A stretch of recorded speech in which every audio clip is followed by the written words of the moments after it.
been working on this smaller project for months, but then her always gets the hang of an assignment. I feel like I'm not growing or being recognized. Competency development is essential. Have you considered discussing with them? Focus on your skills and what you need to grow in your role rather than focusing on mentor. You're right, I'll approach it professionally and see how I can contribute more.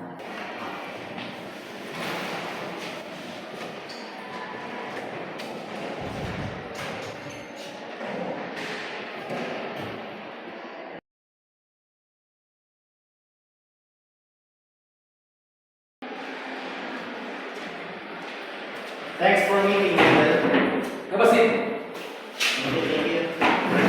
I'd like to discuss my career development. I've noticed that we're getting most of the high visibility project, and I'm eager to contribute more in that area. How can I improve my skills to be considered for those projects? I was aware you were feeling this way. Please focus on your competencies and identify areas where you can develop further to take or larger policies initiatives. We want to ensure everyone has growth opportunities. That sounds great. I'm ready to work on any areas you think I need to strengthen.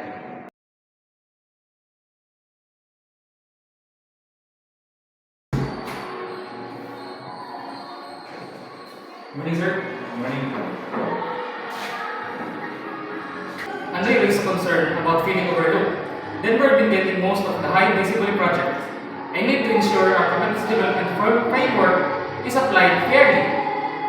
It's important that all employees are given equal opportunities to develop the competencies needed in public governance. Let's work on clear criteria for project assignments and align them with professional development plans.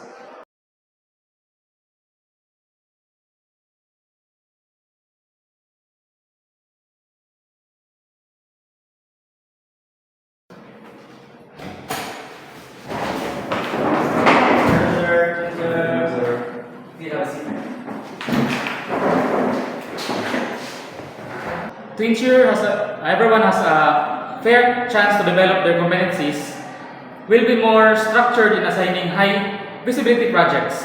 Moving on forward, project will be distributed based on a combination of skills and development goals, ensuring of all you have the opportunities to build key competencies in public policy work. I did not realize it was coming across in favoritism.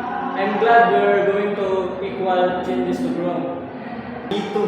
I think this will help us develop the skills we need.